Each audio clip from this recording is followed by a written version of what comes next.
ꯃꯌꯥꯝꯕꯨ ꯑꯍꯥꯟꯕꯃꯛꯇꯗ ꯍꯦꯂꯤ ꯃꯩꯁꯅꯥꯝꯅ ꯇꯔꯥꯝꯅ ꯑꯣꯛꯆꯕꯒ ꯂꯣꯏꯅꯅ ꯈꯨꯔꯨꯝꯖꯔꯤ꯫ ꯃꯌꯥꯝꯗ ꯇꯥꯍꯟꯖꯔꯤꯕ ꯋꯥꯔꯤ ꯑꯁꯤꯒꯤ ꯃꯃꯤꯡ ꯃꯌꯥ ꯇꯧꯔꯒ ꯅꯨꯄꯥ ꯐꯥꯕꯤ ꯋꯥꯔꯤ ꯑꯁꯤꯕꯨ ꯏꯕꯤꯔꯛꯄꯅ ꯂꯪꯒꯅꯔ꯫ ꯋꯥꯔꯤ ꯑꯁꯤ ꯃꯌꯥꯝ ꯄꯨꯟꯅ ꯇꯥꯃꯤꯟꯅꯔꯁꯤ꯫ ꯊꯥꯏꯅ ꯌꯥꯝꯅ ꯅꯨꯡꯉꯥꯏꯕ ꯋꯥꯔꯤ ꯑꯃꯅꯤ꯫ ꯃꯇꯝ ꯑꯃꯗ ꯃꯤꯅ ꯋꯥꯔꯤꯅꯈꯤꯕ ꯋꯥꯔꯤꯅꯤ, ꯅꯣꯡꯃꯒꯤ ꯅꯨꯃꯤꯠꯅꯤ꯫ ꯑꯌꯨꯛ ꯌꯦꯟꯗꯥ ꯑꯉꯟꯕꯅꯤ, ꯅꯨꯃꯤꯠ ꯊꯣꯛꯂꯤ꯫ ꯃꯍꯧꯁꯥꯒꯨꯝ ꯃꯃꯥꯅ ꯍꯧꯒꯠꯇꯨꯅ ꯊꯕꯛ ꯏꯟꯈꯥꯡ ꯇꯧꯗ꯭ꯔꯤꯉꯩ ꯂꯩꯍꯥꯎꯃꯥꯅ ꯍꯧꯒꯠꯇꯨꯅ ꯊꯕꯛ ꯏꯟꯈꯥꯡ ꯄꯨꯝꯅꯃꯛ ꯇꯧꯔꯝꯃꯤ꯫ ꯊꯕꯛ ꯇꯧꯕ ꯂꯣꯏꯕꯒ ꯏꯔꯨ ꯃꯥꯏꯊꯖꯔꯝꯃꯤ꯫ ꯂꯣꯏꯔꯕꯗ ꯁꯨꯃꯥꯡ ꯃꯌꯥꯏ ꯑꯗꯨꯗ ꯀꯣꯔꯧꯍꯟꯕ ꯏꯄꯥꯕꯨ ꯈꯨꯔꯨꯝꯖꯩ ꯃꯕꯨꯛꯅꯤꯡ ꯆꯪꯅ꯫ ꯀꯣꯔꯧꯍꯟꯕ ꯏꯄꯥ ꯏꯕꯨꯡꯉꯣ, ꯉꯁꯤ ꯅꯣꯡꯃꯒꯤ ꯅꯆꯥꯅ ꯇꯧꯒꯦ ꯈꯜꯂꯤꯕ ꯁꯤꯟꯊꯥ ꯈꯨꯗꯤꯡꯃꯛ ꯑꯌꯦꯠ ꯑꯄꯟ ꯌꯥꯎꯗꯅ ꯂꯣꯏꯅ ꯇꯧꯍꯟꯕ ꯉꯝꯕ ꯄꯤꯅꯕꯤꯌꯨꯀꯣ꯫ ꯅꯁꯨꯕꯨ ꯊꯧꯖꯥꯜꯕꯤꯌꯨ꯫ ꯃꯥꯅ ꯃꯕꯨꯛꯅꯤꯡ ꯆꯪꯅ ꯏꯁꯣꯔ ꯈꯨꯔꯨꯝꯗꯨꯅ ꯂꯩꯔꯤꯉꯩ ꯃꯃꯥꯗꯣ ꯍꯧꯒꯠꯇꯨꯅ ꯃꯄꯥꯟꯂꯥꯡꯗ ꯊꯣꯔꯛꯏ꯫ ꯑꯗꯨꯕꯨ ꯑꯣꯏꯔꯝꯂꯤꯕ ꯃꯆꯥꯒꯤ ꯃꯇꯧꯗ ꯄꯦꯟꯖꯕ ꯑꯣꯏꯔꯗꯨꯅ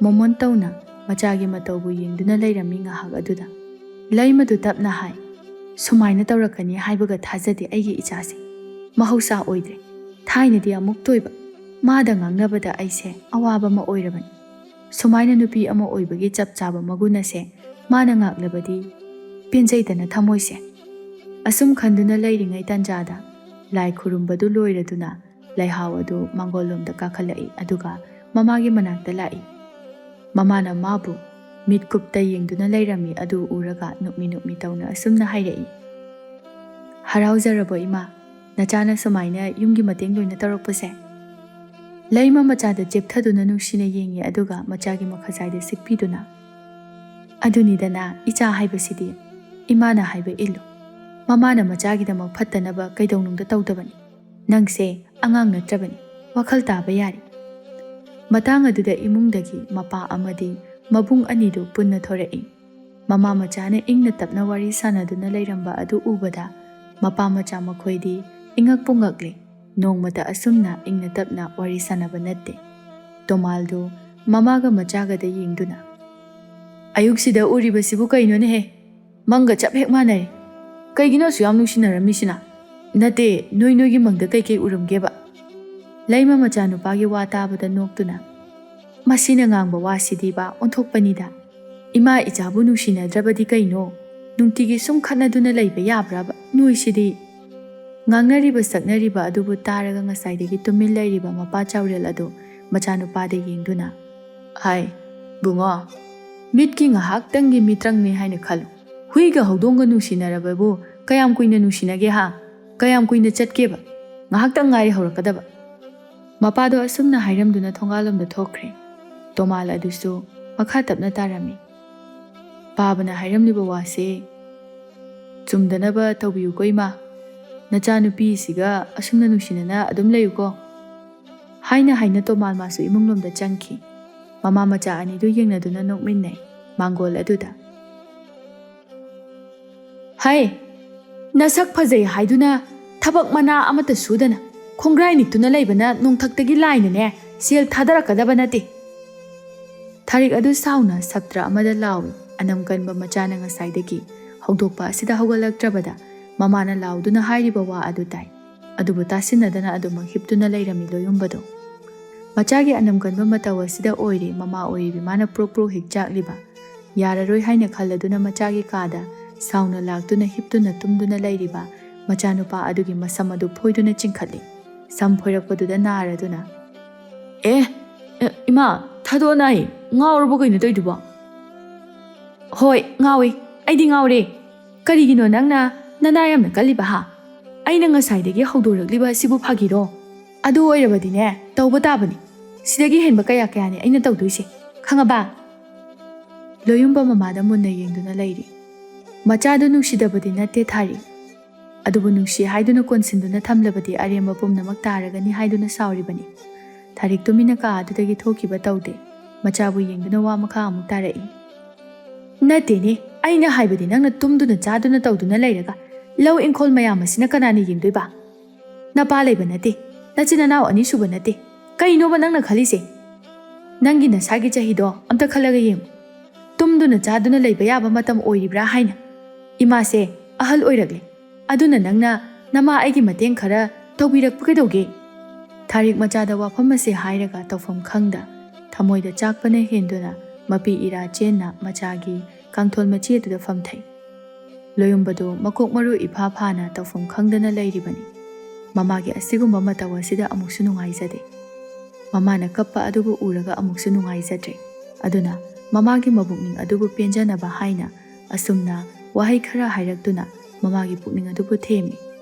Hoi se ima. Ai imana haiba illageba. Imana yadaba thaba amta tawrare. Kapkonoba. Imana kapado nacha ai yengba ngamdi. Se kapkonoba. Machana asumnaga hena themlakpada mabukning adu khangnung hek nungsirakduna mapi ira chena leirambadagi makhol thokna hik lawa makhai kappe.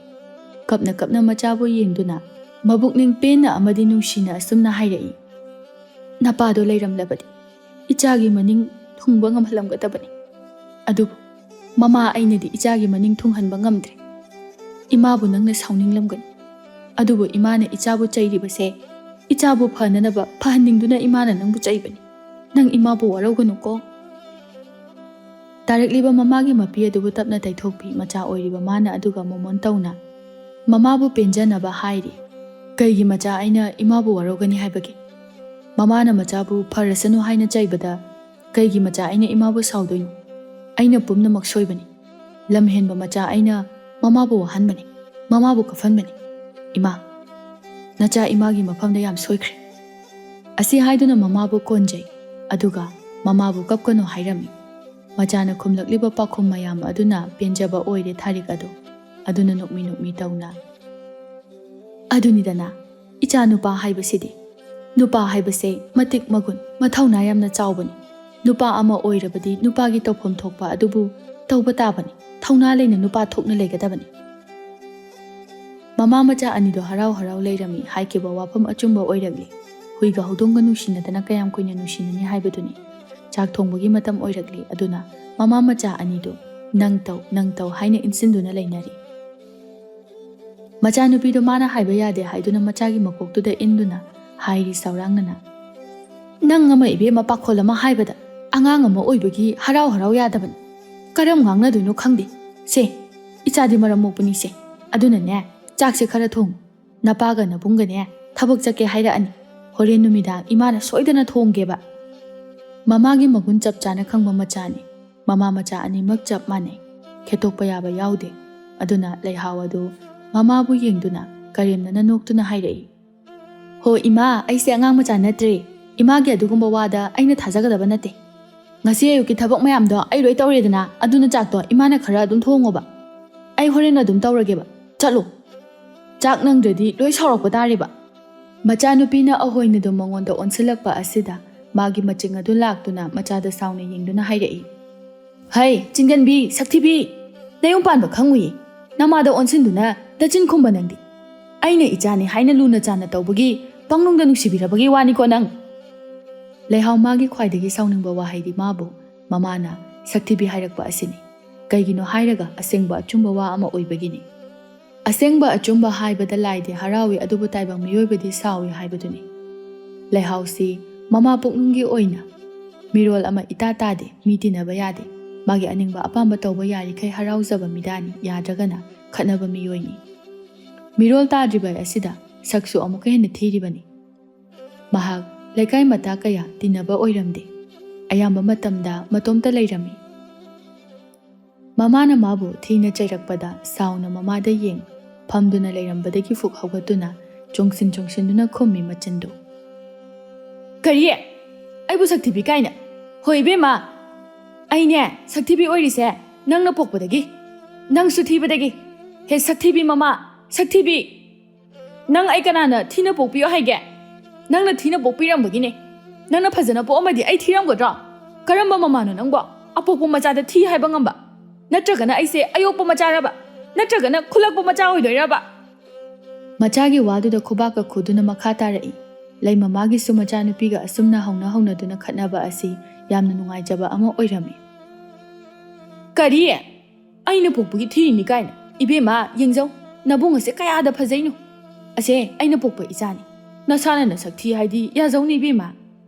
Mamaga machanga makhoi anina khatnaribadu taraga nakanda ka amada leiriba tomaldu sole. Haure akhoi maga ichalga gi hongnabise Kamai ngangnadino khangdre. Akhoi ichase tasengna thisu thihe. Thiribasigi mathakta mirolsu tade. Asibu nupaga phangadro. Hayang aigi nupi laaga aigi nupiga mo khatnadoineba. Khara thuna mayuma kai palhankidadi yaroi. Nungsidabagi budi nate aina hairisi. Karigi ichanbu nungsiroidoni mabungaina. Asi khanduna lay. Mamado machagi anam kanbi ado hawkre. Madu khangbana makhatana wa khumnaba tanduna matomta laktuna chaksang aduda isau langlangduna chak thongi. Yumsida aigini haina mateng tawnaba miyoy amta laite. Aina waraga hena nungaiba ngaktani lairise. Ichasu phatte nupasu phatte. Kari haigadabano haifam ama khangdre. Moi chawnanaba yoklaklaba mama aisibu phattaba tare nungsidre haire. Tomaldo mamana isau tawna chak thongba adubu taraga nokmi tawna mamagi manakta changsilai aduga ensang malliba adu yausilli aduga asumna hai mamada yengduna. Nachanupi se phatte haigede hayuko. Aibu phatte haibadudi papuni imana. Ima hoina khalibado nacha aina khangi. Nachanupa aise yumgi amadi ima khoigi yamna khanbani. Kaigino adumna haibaduba. Ichanupi se manaruno ima magi thopa aningba apamba tawduna panglei leijasanu ngangnaba yararoi misu tinade haiso haibani. Machanupa sina ngahak sauna ngahak khana tawrabasu laima machanupi gi khanbada pukning wakhal leitapam khangde. Amuk mangduna machanupi gi wakhal khanduna laikre. Tomal tapna makha tai. Masagi yaujarakpa oibanina akhoina semthokpasu yararoi. Aduna chairuranu ima. Hayeng kona harakpa oisanu.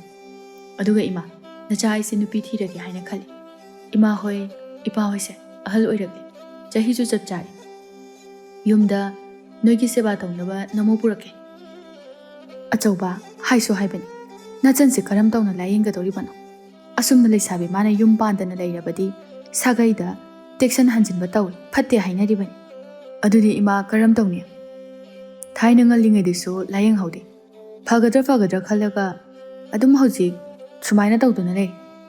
Layeng naba tawrasi.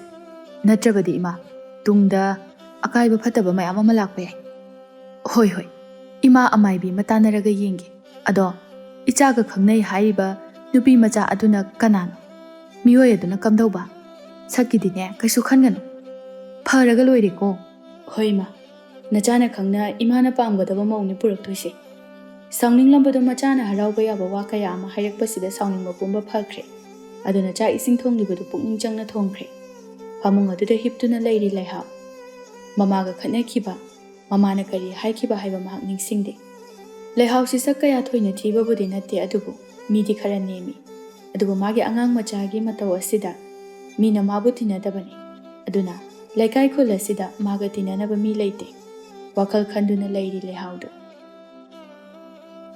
Sumhiptuna lairadi ai warani. Aduna tachangna thabak chakpada laki haike. Aduga mana thabak suringeda labuktuda aina nakanda laiba khong machado aduda nga pharaga lege. Asi khanna hiptuna lairambadagi fuk hawkatuna grong chaksangda lai. Mabunga mamaga punna lairam. Machanupi lakpada laimadu sauri takpagum mamayadu nakana amada laithoi. Mama amadi machangi mataw aduda tomal madi makhol thokna nokjai. Laihau mabungi manakta famtharakduna ikoi kuisadana hairei. Tacho, ai nana labukta chapada ngasidi lake na thabak suraga layoba aina nga pharaga sanaraga lege. Adu oirdi horen nga chara amta oisu charani. Yado tacho ai haise. Ayumna sum thabak toraga laibodo yam wayeba. Hai, laisabi aribi oiraglaba nangna karigi adwaiduda nabungda nauthi sarino yaningde. Thabak tawdana laiba wai kaini. Bema imagi matengsi matang tawbiyu haibadadi ngamdre wayana hana mamang tharakani. Achauba mana haido yaganuko nang horen thabak tawpham amta khangoi na chayetnabada aduna talle hayo. Laihau mamana asumna hairakpada sawningi. Khara pharamba adu mamada yengduna sawna hairai. Ho adudi aina nang nungside. Adugine ngasai aina thabak loi tawrido. Aduna ngasai di imabu nungsiba. Adubo hojikti nungsidre. Aduna aidine akhoi ta chaw yam nungsi. Mana haiba loyani. Aduna ne tacho aibu biyuko. Aigidi imanabisu amta leijadeba. Haidoragliba wafam asida amuksu yamna nungaitaba ama phawraklami makhoi pumnamak adu tomal tapna pugani. Tacho na ichanbu puni adu leha nang gyan tawko. Nangse angang natre. Imana haibada nachin khunggun. Imana ngangise nangbu phaba pamagini. Nang aigi nakta lakani hairadi chalo. Imagi mateng khara tawbiyu. Aduga akhoi ani yamgana labukta chakrasi. Mabungi wadu tabada leihawadu hoi haiduna harau harau mamagi mateng amuk tawkre. Onthokpagi matau ni leihawgi matau asi. Somdana mama macha anido chak ising ngana chaduna labuk lomda punna lagle. Loyumba mabu ubada lambida chatpa leisabi macha mayamna mabu yengdaba yaude adubu nupa mana michina hanna phawba yengde. Tawhoriba matau aduda tharik nokfe tawi aduga machada onsinduna hairai. Ichase masak matau chung phiral chabanina leisabi mayamna ichabu yengna hau. Mama aigi ichase mina yamna pamnaba haibadu oireda ko. Taningdeda ima wachoi ngang kanuko tumina dum chalo. Thari wa makha taje tumina chale. Mahang machanupagi matauda matomda noktuna amadi masina ahanbabu oiramgani loyumba mana labuk maikaida lakpasi. Khulgi pukri achawbada leisabi khara haunaduna phi suri leisabi makoi khara haunarabanina loire waridi amuk toiba. Khangda udaba amata hek leitre. Leisabi amana taha taha laktuna git phamthai magi yamna tahaba matawaduda asumna hairai leisabi amana suramba phi adu leptuna. Kaidoragi nangna la lakpadona la idea. Lambido oktaba nupana phagi tawra iraba. Kadaida lehawe akhoi mayam chalaga maru kokse. Moigumbana usithawoidaba yabra. Sor thabe thabe holamba leisabi macha sing adu sangna amuktang holi aduga nokfe tawna. Aina cheleise ataigi nateba. Pao matamgina tawbani. Noisu soidana pao se tabada ngakani. Ngakpaga haraubaga punsina doineba. Leisabi mayamdu thabak tawrama chap chap lepi aduga kaino hairo haibagumna yengtuna leiri. Nupi adu tapna makha tarai. Adubura taloyumba masak yam phajabado asi lambida aina lakpada thengnaiba. Woima ngasina amuk ena phajai. Mamaga punna labukta chakhi. Wang chawba sabala duda lengchumda yopak amaga thangkalaga chakhibadudine pura lagi macha aidine pungaw hengawe. Haima cha ehe saita khara thengdapna la amgadabani aigasu thengnanaba phajabani haiba adu pakhangdo adu phangba nupidudi maraibak to pharabani thabak suba khara tanbadi male adu oirasu kaisu kaideda chara helabasu masum langini haina khangi aidine ikai khangdabiki saknon loduna taloyumba mangonda nuksi phongto asira khangde asi haiduna leisabi mayamdo wawa launa makhol thokna nokchai lepte wari do makha muktarai aduga ibema pawo matarabo kai pawnu tadri hayo makha lekagi leihawdo angang machagumna tawbudo adudo lehaw kadore haino nungtigine mamaga khatnai hai ngawbu ngawrabo adugi miduba nate aidi magi khanbada yambu nungaite haba ngawbadi nateda ngawragabo adumai lekidra khajik soibani magise masagi oina yare asibu wari ni atai atai nungaibo oina liro haiba taloyumbagi wari oina sarao magi koinaba nungsinaba nupiga lei haibra nang ama yengningdre chokmalasu warido amadagi ama sari sana sana na fi adu surami leisabi khara punkrabadi kanasu kidre haibaduni makhoi khara aduna mayek sengna takli nungsa saribado makhoigi mafamda amate hek phaudre leihaw magi ningaina himan khiduna namdana numit yumlakpa chak ising toknarakpa matam aduda mabungi matung inagani haina hekta loisali leima machanupina mapanda masam halibadu uraga imana hairibasi yawda nangbo nate nang wagani haiba ibema nungsa marak adunane yumda nungaina pothaduna lei masam hatpa loiraduna samchet adu ukhongtena aduda thechili aduga ima nangse aina tawba thabakta samyeng silise kaigino ba ngasi khatang chatke haibada nangbu hayeng ai chatloi haiba warasu wana ai chatke ba ima thembada yararoi khangladuna mama adu wamta haidre loisinba loiduna imungdagi machanupa adu suthorakle macha thorakpa adu ubada nachanse chatkano haiba yadre aduna nangna khara cheksina yengduna pubiru tomal tapna hoima ai buzarage kaisu tawrida imana oina yumse ningthina senabiduna lebiramo asi hairam maduna mamagi mafamda mabung machan anido nungsa marak aduda yum thadoktuna labuk maikairomda lakli ꯅꯨꯃꯤꯠ ꯌꯨꯡꯕ ꯃꯇꯝ ꯑꯣꯏꯔꯛꯄ ꯂꯝꯕꯤ ꯑꯗꯨꯁꯨ ꯀꯅꯥꯁꯨ ꯆꯠꯄ ꯎꯔꯝꯗꯦ ꯏꯇꯥꯛ ꯇꯥꯛꯂꯤ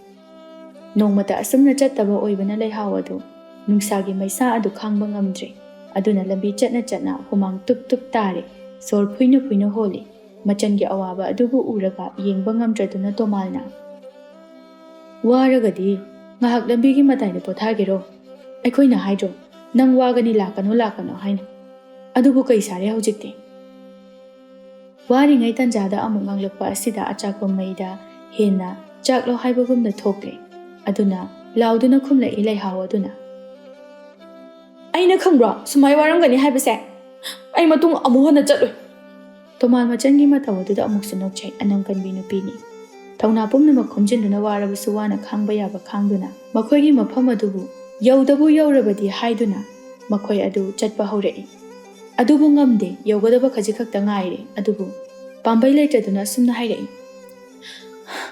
ꯇꯥꯆꯧ ꯑꯩ ꯉꯝꯗ꯭ꯔꯦ ꯅꯪ ꯆꯠꯂꯣ ꯑꯩ ꯉꯥꯏꯍꯥꯛ ꯄꯣꯊꯥꯔꯒ ꯑꯩ ꯌꯧꯅꯕ ꯂꯥꯛꯆꯔꯒꯦ ꯁ꯭ꯋꯥꯏꯗ ꯎꯖꯥꯎꯁꯤꯒꯤ ꯃꯈꯣꯡꯗ ꯎꯔꯨꯝ ꯂꯩꯕꯁꯤꯗꯅꯦ ꯑꯩ ꯉꯥꯛꯇ ꯄꯣꯊꯥꯍꯧꯈꯤꯒꯦ ꯇꯣꯃꯥꯜꯁꯨ ꯃꯆꯟꯅ ꯍꯥꯏꯔꯛꯂꯤꯕ ꯋꯥꯗꯨ ꯌꯥꯔꯝꯃꯤ ꯃꯆꯜꯒꯤ ꯑꯋꯥꯕꯗꯨ ꯎꯔꯒ ꯇꯣꯃꯥꯜ ꯃꯥꯗꯤ ꯂꯧꯐꯝ ꯌꯧꯅꯅꯕ ꯆꯠꯈ꯭ꯔꯦ ꯑꯗꯨꯒ ꯂꯩꯍꯥꯎ ꯃꯥꯅ ꯎꯖꯥꯎ ꯑꯃꯒꯤ ꯃꯈꯣꯡ ꯎꯔꯨꯝ ꯂꯩꯔꯤꯕ ꯑꯗꯣꯝꯗ ꯆꯪꯂꯛꯏ ꯑꯗꯨꯒ ꯇꯨꯃꯤꯟꯅ ꯄꯣꯊꯥꯔꯝꯃꯤ ꯈꯪꯗ ꯎꯗꯕ ꯇꯥꯏꯕꯪ ꯃꯤꯑꯣꯏꯕꯅꯤ ꯃꯥꯅꯤ ꯎꯖꯥꯎ ꯑꯁꯤ ꯑꯆꯝꯕ ꯎꯖꯥꯎ ꯑꯃ ꯅꯠꯇꯦ ꯍꯦꯂꯣꯏ ꯇꯔꯦꯠ ꯊꯣꯛꯅ ꯁꯥꯟꯅꯔꯤꯕ ꯃꯐꯝ ꯑꯃꯅꯤ ꯑꯗꯨꯕꯨ ꯃꯆꯤꯟ ꯃꯅꯥꯎ ꯑꯅꯤꯅ ꯈꯪꯗꯕꯅꯤ ꯂꯩꯍꯥꯎꯗꯨ ꯋꯥꯅꯒ ꯂꯥꯛꯄꯒ ꯀꯩꯒ ꯑꯁꯨꯃꯛ ꯎꯖꯥꯎ ꯑꯗꯨꯒꯤ ꯃꯈꯥꯗ ꯏꯁꯤꯁꯤꯅ ꯇꯨꯝꯊꯣꯛꯈ꯭ꯔꯦ ꯃꯤꯀꯨꯞ ꯈꯔꯒꯤ ꯃꯇꯨꯡꯗ ꯂꯩꯍꯥꯎꯒꯤ ꯅꯥꯀꯣꯡꯗ ꯇꯥꯔꯛꯂꯦ ꯅꯨꯄꯤ ꯀꯌꯥ ꯑꯃ ꯄꯦꯟꯅ ꯅꯣꯛꯄꯒꯤ ꯈꯣꯟꯖꯦꯜ ꯑꯗꯨꯅ ꯇꯨꯝꯂꯨꯕꯤ ꯂꯩꯍꯥꯎ ꯑꯗꯨ ꯃꯃꯤꯠ ꯁꯤꯡꯂꯛꯂꯦ ꯎꯔꯛꯂꯦ ꯃꯤꯠꯃꯥꯡꯗ ꯂꯩꯔꯝꯂꯤꯕ ꯅꯨꯄꯤ ꯇꯔꯦꯠ ꯁꯛꯍꯦꯟꯕꯤ ꯀꯌꯥꯗꯨ ꯃꯗꯨ ꯎꯕꯗ ꯅꯣꯛꯐꯦꯠ ꯇꯧꯏ ꯂꯩꯍꯥꯎ ꯍꯦꯂꯣꯏ ꯃꯈꯩꯗꯨ ꯂꯩꯍꯥꯎꯕꯨ ꯌꯦꯡꯗꯨꯅ ꯅꯣꯛꯅꯩ ꯑꯗꯨꯒ ꯑꯁꯨꯝꯅ ꯍꯥꯏ ꯁꯛꯊꯤꯕꯤ ꯑꯩꯈꯣꯏꯒꯤ ꯁꯛꯁꯦ ꯌꯦꯡꯉꯨꯅꯦ ꯅꯪꯕꯣ ꯑꯩꯈꯣꯏꯒꯤ ꯃꯥꯏꯊꯣꯡ ꯑꯁꯤ ꯐꯖꯗ꯭ꯔꯣ ꯈꯨꯝꯃꯨꯅꯦ ꯅꯪꯕꯣ ꯂꯩꯍꯥꯎ ꯆꯤꯟꯕꯥ ꯂꯥꯟꯅ ꯋꯥꯍꯩ ꯑꯃꯠꯇ ꯈꯨꯝꯗꯦ ꯑꯗꯨꯕꯨ ꯐꯖꯩ ꯍꯥꯏꯅ ꯃꯀꯣꯛ ꯅꯣꯝꯗꯨꯅ ꯄꯥꯎꯈꯨꯝ ꯄꯤꯔꯝꯃꯤ ꯅꯨꯄꯤ ꯇꯔꯦꯠ ꯑꯗꯨ ꯃꯥꯒꯤ ꯃꯅꯥꯛ ꯅꯛꯅ ꯆꯪꯁꯤꯜꯂꯤ ꯑꯗꯨꯒ ꯃꯉꯣꯟꯗ ꯃꯨꯟꯅ ꯌꯦꯡꯗꯨꯅ ꯂꯩꯔꯝꯃꯤ ꯂꯩꯍꯥꯎꯅ ꯇꯞꯅ ꯅꯣꯏꯕꯨ ꯀꯅꯥꯅꯣ ꯑꯣꯟꯊꯣꯛꯅꯁꯨ ꯐꯖꯩ ꯑꯩꯗꯤ ꯅꯣꯏꯁꯦ ꯑꯝꯇ ꯎꯗ꯭ꯔꯤ ꯑꯩꯒ ꯇꯤꯟꯅꯕ ꯌꯥꯕ꯭ꯔꯣ ꯑꯩꯒ ꯏꯇꯥ ꯁꯥꯟꯅꯁꯤ ꯑꯩꯒꯤꯗꯤ ꯏꯇꯥꯁꯨ ꯑꯝꯇ ꯂꯩꯇꯦ ꯍꯦꯂꯣꯏ ꯑꯇꯣꯝꯕꯤ ꯑꯗꯨꯅ ꯂꯩꯍꯥꯎꯕꯨ ꯌꯦꯡꯗꯨꯅ ꯃꯈꯣꯜ ꯊꯣꯛꯅ ꯀꯔꯦꯝꯅꯅ ꯅꯣꯛꯇꯨꯅ ꯍꯥꯏꯔꯛꯏ ꯀꯗꯥꯏꯗꯒꯤ ꯅꯪꯒꯤ ꯅꯇꯥ ꯂꯩꯔꯅꯤꯒꯦ ꯂꯩꯔꯣꯏ ꯅꯪꯒꯤ ꯅꯇꯥ ꯂꯩꯔꯣꯏ ꯅꯪꯗꯤꯅꯦ ꯃꯄꯣꯛ ꯊꯤꯅ ꯄꯣꯛꯄ ꯃꯄꯣꯛꯅꯤ ꯑꯗꯨꯒ ꯅꯪꯒꯤ ꯃꯤꯑꯣꯏ ꯃꯄꯣꯛꯁꯦ ꯂꯣꯏꯔꯦ ꯃꯊꯪ ꯃꯄꯣꯛ ꯂꯥꯡꯒꯣꯜ ꯑꯃꯗꯗꯤ ꯅꯪꯁꯦ ꯃꯤꯑꯣꯏꯕ ꯑꯣꯏꯅꯁꯨ ꯄꯣꯛꯑꯔꯣꯏ ꯋꯥꯗꯨ ꯇꯥꯕꯗ ꯂꯩꯍꯥꯎꯗꯤ ꯋꯥꯈꯜ ꯑꯃ ꯏꯉꯥꯎ ꯉꯥꯎꯔꯦ ꯇꯧꯐꯝ ꯑꯃ ꯈꯪꯗ꯭ꯔꯦ ꯇꯔꯪ ꯃꯂꯪꯒꯤ ꯇꯥꯏꯕꯪꯗ ꯏꯉꯥꯎ ꯉꯥꯎꯔꯦ ꯏꯇꯥꯎ ꯇꯥꯎꯔꯦ ꯃꯍꯥꯛ ꯃꯀꯣꯛ ꯉꯥꯎꯔꯦ ꯇꯁꯦꯡꯅ ꯑꯗꯨꯕꯨ ꯃꯤꯑꯣꯏ ꯑꯣꯏꯔꯨꯕꯅ ꯀꯤꯅ ꯑꯁꯨꯝꯅ ꯍꯥꯏꯔꯛꯏ ꯑꯩꯅ ꯃꯃꯥꯡ ꯃꯄꯣꯛꯇ ꯀꯔꯤ ꯑꯁꯣꯏꯕ ꯑꯔꯥꯟꯕ ꯊꯕꯛ ꯑꯃ ꯇꯧꯈꯤꯕꯒꯤꯅꯣ ꯑꯩꯅ ꯍꯟꯗꯛ ꯃꯄꯣꯛꯁꯤꯗ ꯑꯁꯨꯛ ꯌꯥꯝꯅ ꯋꯥꯔꯤꯕ ꯍꯥꯏꯕꯤꯌꯨ ꯅꯈꯣꯏꯅ ꯑꯩꯒꯤ ꯏꯔꯥꯜ ꯑꯁꯤꯕꯨ ꯀꯩꯅꯣ ꯍꯥꯏꯅ ꯅꯪꯒꯤ ꯅꯔꯥ ꯂꯩꯇꯦ ꯇꯥꯏꯕꯪ ꯃꯤꯑꯣꯏ ꯄꯣꯛ ꯂꯣꯏꯔꯦ ꯍꯥꯏꯅ ꯇꯥꯏꯕꯪ ꯁꯦꯝꯕ ꯃꯄꯨꯅ ꯅꯪꯒꯤ ꯂꯥꯏꯕꯛꯇ ꯑꯁꯨꯝꯅ ꯇꯝꯍꯟꯕꯅꯤ ꯅꯪ ꯅꯨꯡꯉꯥꯏꯇꯕ ꯈꯟꯒꯅꯨ ꯑꯩꯈꯣꯏ ꯏꯆꯤꯜ ꯏꯅꯥꯎ ꯇꯔꯦꯠ ꯑꯁꯤꯅ ꯁꯟꯗꯣꯛꯂꯤꯕ ꯃꯐꯝ ꯑꯁꯤꯗ ꯅꯪꯅ ꯂꯥꯛꯄꯒꯤ ꯅꯪꯅ ꯑꯄꯥꯝꯕ ꯑꯃ ꯍꯥꯏꯌꯨ ꯁꯅꯥ ꯄꯤꯌꯨꯔꯥ ꯂꯨꯄꯥ ꯄꯤꯌꯨꯔꯥ ꯑꯄꯥꯝꯕ ꯑꯃ ꯍꯥꯏꯌꯨ ꯑꯗꯨꯒ ꯅꯨꯡꯉꯥꯏꯕ ꯌꯥꯕ ꯅꯨꯡꯉꯥꯏꯊꯣꯛꯎ ꯂꯩꯍꯥꯎ ꯀꯔꯤ ꯍꯥꯏꯅ ꯄꯥꯎꯈꯨꯝ ꯄꯤꯒꯅꯤ ꯈꯪꯗ꯭ꯔꯦ ꯃꯄꯨꯛꯅꯤꯡ ꯅꯨꯡꯁꯤꯕ ꯍꯥꯏꯕꯗꯨ ꯑꯣꯏꯔꯦ ꯃꯤꯀꯨꯞ ꯑꯁꯤꯗ ꯋꯥꯈ꯭ꯔꯕ ꯃꯇꯥꯡ ꯑꯁꯤꯗ ꯃꯃꯥ ꯑꯗꯨꯕꯨ ꯃꯤꯠꯃꯥꯡꯗ ꯎꯔꯛꯂꯦ ꯋꯥꯖꯕꯅꯤ ꯃꯃꯥ ꯑꯗꯨꯅ ꯃꯥꯒꯤꯗꯃꯛ ꯀꯌꯥ ꯑꯃ ꯑꯗꯨꯕꯨ ꯈꯟꯊꯔꯨꯔꯒ ꯇꯞꯅ ꯍꯥꯏꯔꯛꯏ ꯑꯩ ꯁꯅꯥ ꯂꯨꯄꯥ ꯃꯅꯤ ꯃꯨꯛꯇ ꯑꯝꯇ ꯄꯥꯝꯗꯦ ꯑꯗꯨꯕꯨ ꯑꯩꯅ ꯑꯄꯥꯝꯕ ꯑꯃ ꯍꯥꯏꯒꯦ ꯑꯩꯒꯤ ꯏꯃꯥꯅ ꯑꯩꯕు ꯃꯐꯝ ꯆꯥꯕ ꯃꯐꯝ ꯅꯨꯄꯥ ꯑꯃꯗ ꯂꯨꯍꯣꯡꯕ ꯄꯥꯝꯃꯤ ꯑꯗꯨꯕꯨ ꯑꯩꯗꯤ ꯅꯨꯄꯥ ꯑꯃꯠꯇꯒ ꯀꯧꯅꯗꯦ ꯈꯣꯏꯅꯧ ꯏꯇꯥ ꯀꯅꯥ ꯂꯩꯇꯕꯅ ꯂꯩꯀꯥꯏ ꯋꯥꯡꯃ ꯆꯠꯇꯨꯅ ꯄꯥꯈꯪ ꯆꯤꯡꯂꯧ ꯌꯦꯡꯗꯦ ꯑꯗꯨꯅ ꯅꯈꯣꯏꯅ ꯑꯩꯒꯤ ꯑꯐꯕ ꯅꯨꯄꯥ ꯑꯃꯗ ꯄꯤꯕꯤꯔꯝꯃꯨ ꯍꯥꯏ ꯑꯄꯪꯕꯤ ꯑꯗꯨꯗꯤ ꯑꯩꯈꯣꯏꯅ ꯉꯝꯃꯣꯏꯌꯦ ꯍꯦꯂꯣꯏ ꯑꯩꯈꯣꯏꯅ ꯀꯝꯗꯧꯅ ꯅꯪꯒꯤ ꯅꯨꯄꯥ ꯍꯥꯏꯅꯗꯣꯏꯅꯣ ꯑꯗꯨꯕꯨ ꯍꯥꯏꯒꯦ ꯑꯁꯤꯃꯗꯤ ꯅꯪ ꯃꯌꯥ ꯍꯥꯏꯕꯗꯨ ꯈꯪꯕ꯭ꯔꯥ ꯃꯌꯥ ꯑꯃ ꯅꯪꯉꯣꯟꯗ ꯄꯤꯔꯝꯒꯦ ꯃꯗꯨꯕꯨ ꯅꯪꯅ ꯁꯤꯖꯤꯟꯅꯗꯨꯅ ꯑꯄꯥꯝꯕ ꯅꯨꯄꯥ ꯑꯗꯣ ꯅꯪꯅ ꯐꯥꯖꯔꯣ ꯑꯁꯨꯝ ꯇꯧꯅ ꯍꯦꯂꯣꯏ ꯑꯗꯨꯅ ꯂꯩꯍꯥꯎ ꯃꯉꯣꯟꯗ ꯅꯨꯄꯥ ꯐꯥꯕ ꯌꯥꯕ ꯃꯌꯥ ꯑꯃ ꯄꯤꯔꯝꯃꯤ ꯑꯁꯨꯝ ꯇꯧꯅ ꯍꯦꯂꯣꯏ ꯇꯔꯦꯠ ꯑꯗꯨꯁꯨ ꯃꯥꯡꯈ꯭ꯔꯦ ꯂꯩꯍꯥꯎ ꯑꯗꯨ ꯒ꯭ꯌꯥꯟ ꯂꯥꯛꯂꯦ ꯑꯗꯨꯅ ꯇꯨꯝꯗꯨꯅ ꯎꯖꯥꯎ ꯃꯔꯨꯝꯗꯒꯤ ꯃꯍꯥꯛ ꯃꯕꯨꯡꯒꯤ ꯃꯅꯥꯛꯇ ꯂꯥꯛꯂꯦ ꯇꯣꯃꯥꯜ ꯃꯆꯟꯕꯨ ꯌꯦꯡꯗꯨꯅ ꯅꯪꯗꯤ ꯉꯥ ꯐꯥꯒꯅꯤ ꯍꯥꯏꯔꯒ ꯏꯁꯤꯁꯤꯅ ꯇꯨꯝꯗꯨꯅ ꯂꯩꯔꯤ ꯅꯨꯡꯁꯥ ꯃꯔꯛꯇ ꯇꯨꯝꯗꯣꯏ ꯁꯔꯨꯛꯄꯨꯗꯤ ꯆꯠꯂꯣ ꯌꯨꯝꯗ ꯍꯜꯂꯒ ꯌꯨꯝꯗ ꯑꯣꯏꯅ ꯄꯣꯊꯥꯖꯔꯨꯔꯣ ꯃꯕꯨꯡꯗ ꯍꯣꯏ ꯍꯥꯏꯔꯝꯗꯨꯅ ꯂꯩꯍꯥꯎꯗꯣ ꯍꯔꯥꯎ ꯃꯌꯨꯝꯂꯣꯝꯗ ꯃꯣꯟꯗꯥ ꯌꯥꯝꯅ ꯅꯨꯡꯉꯥꯏꯅ ꯀꯥꯔꯛꯏ꯫ ꯑꯣꯟꯊꯣꯛꯄ ꯃꯗꯥꯎꯅꯤ ꯄꯥꯈꯪ ꯃꯥꯒꯤꯗꯤ꯫ ꯂꯝꯕꯤꯗ ꯉꯁꯤꯗꯤ ꯂꯩꯍꯥꯎ ꯑꯃꯗꯤ ꯂꯣꯌꯨꯝꯕ ꯑꯅꯤꯗꯨ ꯍꯦꯛ ꯊꯦꯡꯅꯔꯦ꯫ ꯂꯩꯍꯥꯎ ꯂꯣꯌꯨꯝꯕ ꯃꯥꯕꯨ ꯍꯦꯛ ꯎꯕꯗ ꯆꯠꯂꯝꯕꯗꯨ ꯂꯦꯞꯇꯨꯅ ꯃꯌꯥ ꯀꯥꯗꯨꯅ ꯅꯨꯄꯥ ꯃꯥꯕꯨ ꯌꯦꯡꯉꯤ, ꯋꯥꯈꯜ ꯑꯃꯗ ꯈꯜꯂꯤ꯫ ꯐꯖꯩꯍꯦ, ꯀꯅꯥꯒꯤ ꯃꯆꯥꯕꯨ ꯑꯣꯏꯔꯤꯅꯣ? ꯑꯁꯤ ꯅꯨꯄꯥꯁꯤ ꯑꯣꯏꯅ ꯍꯦꯛꯇ ꯉꯁꯥꯏꯒꯤ ꯄꯤꯔꯝꯕ ꯃꯌꯥꯗꯨ ꯁꯤꯖꯤꯟꯅꯗꯨꯅ ꯐꯥꯔꯒꯦ, ꯑꯗꯨꯒ ꯑꯩ ꯑꯣꯏꯔꯒꯦ꯫ ꯑꯁꯨꯛ ꯐꯖꯕ ꯅꯨꯄꯥꯁꯤꯕꯨ ꯂꯦꯝꯅ ꯊꯥꯗꯣꯛꯄ ꯍꯧꯅꯗꯦ꯫ ꯑꯁꯤ ꯈꯟꯗꯨꯅ ꯂꯩꯍꯥꯎ ꯑꯗꯨ ꯆꯦꯟꯆꯠ ꯇꯧꯗꯨꯅ ꯂꯣꯌꯨꯝꯕ ꯃꯥꯒꯤ ꯃꯅꯥꯛ ꯅꯛꯅ ꯆꯠꯇꯨꯅ ꯇꯞꯅ ꯇꯞꯅ ꯅꯨꯄꯥ ꯃꯉꯣꯟꯗ ꯃꯌꯥ ꯑꯗꯨꯕꯨ ꯀꯥꯝꯁꯤꯜꯂꯝꯃꯤ꯫ ꯃꯇꯤꯛ ꯃꯌꯥꯏ ꯂꯩꯕ ꯃꯌꯥꯅꯤ ꯈꯨꯗꯛ ꯑꯗꯨꯗ ꯍꯦꯛꯇ ꯄꯥꯜꯂꯤ꯫ ꯂꯣꯌꯨꯝꯕꯗꯨ ꯂꯩꯍꯥꯎ ꯃꯉꯣꯟꯗ ꯄꯨꯡꯉꯥꯎ ꯍꯦꯛ ꯉꯥꯎꯔꯦ꯫ ꯉꯁꯤ ꯅꯣꯡꯃꯒꯤ ꯑꯣꯏꯅ ꯍꯣꯏ ꯃꯥꯏ ꯍꯥꯏꯗꯅ ꯂꯩꯁꯥ ꯄꯥꯈꯪ ꯑꯅꯤꯗꯨ ꯃꯌꯨꯝ ꯃꯌꯨꯝꯗ ꯍꯟꯅꯈꯤꯔꯝꯃꯤ꯫ ꯂꯩꯍꯥꯎꯗꯨ ꯃꯌꯨꯝꯗ ꯍꯜꯂꯛꯂꯤ꯫ ꯃꯥꯅ ꯂꯥꯛꯄꯗ ꯃꯃꯥ ꯑꯗꯨ ꯐꯤ ꯐꯖꯕ ꯁꯦꯠ ꯆꯥꯗꯨꯅ ꯂꯩꯔꯝꯃꯤ꯫ ꯃꯆꯥꯅꯨꯄꯤ ꯍꯜꯂꯛꯄ ꯎꯕꯗ, ꯌꯥꯝ ꯐꯔꯦ ꯅꯪ ꯍꯜꯂꯛꯄ꯫ ꯏꯃꯥ ꯊꯕꯛ ꯑꯔꯨꯕ ꯑꯝꯇ ꯆꯠꯂꯨꯈꯤꯒꯦ, ꯅꯪ ꯌꯨꯝꯁꯦ ꯁꯪꯉꯝꯃꯨꯀꯣ꯫ ꯑꯍꯦꯟꯕ ꯋꯥ ꯃꯈꯥ ꯇꯥꯔꯝꯗ ꯂꯩꯃ ꯄ꯭ꯔꯞ ꯄ꯭ꯔꯞ ꯊꯣꯡꯒꯥꯜꯂꯣꯝꯗ ꯊꯣꯛꯈ꯭ꯔꯦ꯫ ꯃꯃꯥꯅ ꯆꯠꯈꯤꯕ ꯑꯗꯨꯕꯨ ꯍꯥꯏꯐꯦꯠ ꯌꯦꯡꯗꯨꯅ ꯂꯩꯍꯧꯏ꯫ ꯃꯥꯅꯤ, ꯂꯩꯃ ꯃꯥꯅ ꯂꯥꯛꯂꯤꯕꯁꯤ ꯀꯅꯥ ꯑꯃꯒꯤ ꯌꯨꯝꯗ ꯅꯠꯇꯦ, ꯃꯃꯤꯡ ꯂꯩꯕ ꯑꯃꯥꯏꯕꯤ ꯂꯥꯏꯕꯤꯒꯤ ꯃꯌꯨꯝꯗꯅꯤ꯫ ꯃꯆꯥꯕꯨ ꯐꯅꯅꯕ ꯍꯥꯏꯗꯨꯅ ꯂꯥꯌꯦꯡꯕ ꯂꯥꯛꯂꯤꯕꯅꯤ꯫ ꯍꯧꯖꯤꯛꯇꯤ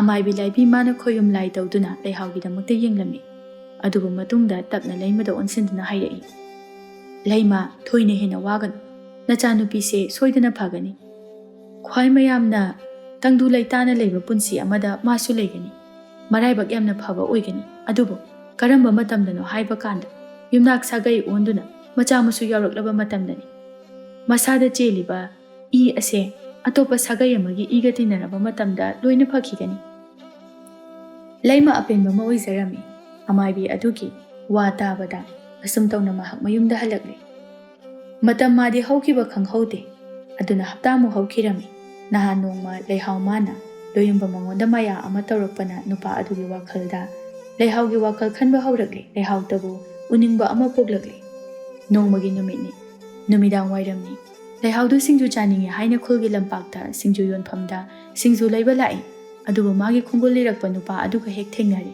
ꯑꯗꯨꯅ ꯄꯥꯈꯪ ꯂꯩꯁꯥ ꯑꯅꯤꯗꯨ ꯂꯦꯞꯇꯨꯅ ꯏꯀꯥꯏꯅꯗꯨꯅ ꯋꯥꯔꯤ ꯁꯥꯗꯨꯅ ꯂꯩꯔꯝꯃꯤ꯫ ꯇꯧꯔꯤꯕ ꯃꯇꯧ ꯑꯗꯨꯗ ꯑꯇꯣꯞꯄ ꯂꯩꯁꯥꯕꯤ ꯀꯌꯥ ꯑꯃꯅ ꯉꯛꯅ ꯌꯦꯡꯅꯗꯨꯅ ꯂꯩꯔꯝꯃꯤ꯫ ꯂꯣꯌꯨꯝꯕꯅ ꯇꯞꯅ, ꯅꯪꯅꯕꯨ ꯌꯥꯔꯦ ꯍꯥꯏꯔꯕꯗꯤ ꯑꯩꯗꯤ ꯈꯨꯗꯛꯇ ꯏꯃꯥ ꯊꯥꯔꯛꯄ ꯉꯝꯒꯅꯤ꯫ ꯀꯨꯏꯅ ꯂꯩꯊꯕ ꯄꯥꯝꯗ꯭ꯔꯦ, ꯑꯉꯥꯡ ꯅꯠꯇ꯭ꯔꯦ꯫ ꯄꯥꯈꯪ ꯌꯋꯥ ꯇꯥꯕꯗꯤ ꯅꯤꯡꯉꯣꯜ ꯑꯩꯒꯤ ꯂꯥꯏꯕꯛ ꯐꯕꯅꯤ꯫ ꯀꯩꯒꯤꯗꯤ ꯌꯥꯔꯣꯏ, ꯑꯩ ꯏꯁꯥꯅ ꯌꯥꯔꯦ꯫ ꯑꯁꯨꯝ ꯇꯧꯅ ꯍꯧꯖꯤꯛꯇꯤ ꯂꯣꯌꯨꯝꯕ ꯑꯃꯗꯤ ꯂꯩꯍꯥꯎ ꯃꯈꯣꯏ ꯑꯅꯤꯒꯤ ꯂꯨꯍꯣꯡꯕꯒꯤ ꯃꯇꯝ ꯂꯦꯞꯅꯔꯦ꯫ ꯑꯉꯛꯄ ꯑꯃ ꯑꯣꯏꯔꯝꯃꯤ꯫ ꯃꯤꯌꯥꯝ ꯑꯗꯨ ꯈꯨꯜꯒꯤ ꯂꯝꯄꯥꯛ ꯃꯆꯤꯗ ꯐꯝꯗꯨꯅ ꯂꯩꯁꯥꯕꯤ ꯃꯌꯥꯝ ꯑꯗꯨ ꯆꯥꯛꯅ ꯋꯥꯔꯤ ꯇꯧꯗꯨꯅ ꯂꯩꯔꯤ꯫ ꯅꯠꯇꯦꯅꯦ, ꯑꯗꯨꯒꯤ ꯂꯩꯍꯥꯎꯗꯨꯅ ꯀꯝꯗꯧꯅ ꯂꯣꯌꯨꯝꯕꯗꯨ ꯐꯪꯉꯤꯕꯅꯣꯕ?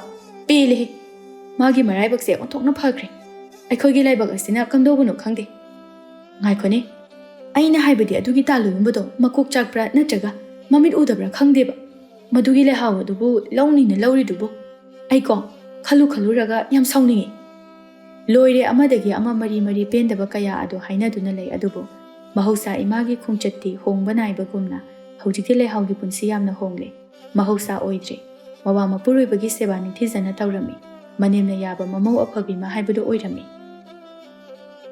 ꯂꯩꯃ ꯃꯆꯥꯅꯨꯄꯤꯒꯤ ꯋꯥꯔꯝꯕ ꯀꯌా ꯑꯗꯨ ꯐꯈ꯭ꯔꯦ꯫ ꯃꯆꯥꯅ ꯅꯨꯡꯉꯥꯏꯅ ꯂꯩꯔꯕꯗ ꯍꯥꯏꯅ ꯍꯥꯏꯅ ꯍꯧꯖꯤꯛꯇꯤ ꯂꯩꯍꯥꯎ ꯃꯃꯥ ꯑꯣꯏꯒꯗꯧꯔꯦ꯫ ꯁꯤꯌꯣꯝꯅꯨꯡꯗ ꯅꯋꯥ ꯃꯤꯇꯝꯂꯦ꯫ ꯑꯗꯨꯅ ꯃꯃꯥ ꯂꯩꯃꯗꯨ ꯃꯅꯥꯛꯇ ꯂꯥꯛꯂꯦ꯫ ꯊꯥꯔꯤꯛꯅ ꯇꯞꯅ, ꯏꯅꯝꯃ, ꯉꯁꯤꯒꯤ ꯆꯥꯛ ꯏꯟꯁꯥꯡ ꯑꯗꯨꯕꯨ ꯏꯍꯥꯎ ꯍꯥꯎꯇ꯭ꯔꯕꯔꯣ?